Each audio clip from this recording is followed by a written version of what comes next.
The text truly discusses the relationship between the universe, the earth, and humans. The Buddhist scriptures say that the universe is 3,000 great thousand worlds. A solar system is a small thousand world. 1,000 small thousand worlds make a medium thousand world, and 1,000 medium thousand worlds make a great thousand world. The universe contains 3,000 great thousand worlds. According to scientists and astronomers, the universe has about 300 billion stars, including both living and non-living stars, with 10 billion similar to Earth having life.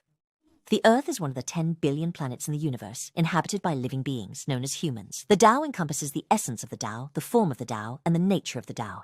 The essence of the Tao is the fundamental body of the universe, which includes 3,000 great chiliocosms, 300 billion stars, and 10 billion stars inhabited by different forms of life, representing a multiverse with multidimensional time and space, an infinite cosmic void. The center of this cosmic void is what Chinese Taoism refers to as the Wu Ji. The manifestation of the Tao is the myriad phenomena presented by the natural operation of the universe. The nature of the Tao is the source of the universe, meaning the natural operation of the universe cannot and will not exceed its bounds. Bounds refer to laws, rules, and principles, which is the natural way of the Tao. The nature of the Tao is the source of the universe, meaning the 300 billion stars and the boundless void in the universe, the multi-dimensional time and space, what Chinese Taoism calls the Wu Ji, all originate from it. The nature of the Tao is simply called Tao. The Chinese Tao Te Ching says, Tao gives birth to one, one gives birth to two, two gives birth to three, three gives birth to all things. This means that the Tao gives birth to the earth where we human beings live, which is considered one. The earth has heaven and earth, which is considered two, to benefit the human beings living on earth. Human beings on earth are composed of 3 souls and 7 spirits, along with the body soul, formed by the combination of the father's essence, the mother's blood, and the consciousness from the previous life. The soul is the divine light bestowed by heaven that enters the human physical body, referred to as the soul. The soul, before birth, is in a prenatal state connected with the mother's body, and at birth, when it disconnects from the mother's body, it enters a postnatal state. Born from the earth's energy, inhaling the energy of heaven and earth for survival on earth, this is called the soul. Human beings on earth require the convergence of 5 elements to obtain a human body. People say this is life in the human world on earth, born from parents.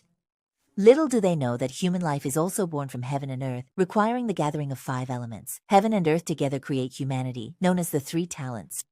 The 3 talents create all things, events, and phenomena in the world between heaven and earth where we live together on earth. Therefore, the living beings and humans on earth all possess Tao nature, also known as Buddha nature, heavenly nature, original nature, self-nature, true spirit, primordial spirit, soul, and so on. These are just different terms used by various religions and sects to refer to the Tao heart, the source of the universe. Therefore, since it is already known that Earth is just one of 10 billion life-bearing planets in the universe, the advanced technology and civilization that Earth prides itself on are merely a small chapter in the universe. Moreover, the current Earth, under the self-assured technological civilization and selfishness of humanity, is in chaos, with constant natural and man-made disasters, frequent wars, and spreading plagues, causing fear and unease among Earth's living beings. Human beings living on Earth cannot use a selfish and narrow Earth-centric view to understand our position in the vast, boundless universe, and should not disregard the universal laws by attempting interstellar exploration competitions, interfering with and infringing upon other life forms on planets in the universe. This will not only provoke retaliation from other higher beings, but also trigger interstellar conflicts and wars. Once there is a violation of the way the universe operates, we already know that the Tao gives birth to the universe, to the Earth's heaven and earth, and to us, the living beings on Earth. We also know that each of us possesses the Tao heart. This Tao heart soul, bestowed upon us by heaven, it descends from heaven, is bright, compassionate, and altruistic, and this is the innate soul nature that everyone possesses. We need to awaken our minds, cultivate our character, promote global cooperation among countries, share Earth's resources, and refrain from probing and infringing on other star systems. Ultimately, we aim to achieve harmony with nature, cosmic integration, a world without conflict and war, lasting peace and stability among nations, clear and just governance, and a society where people live and work in peace and contentment, realizing a global community of harmony.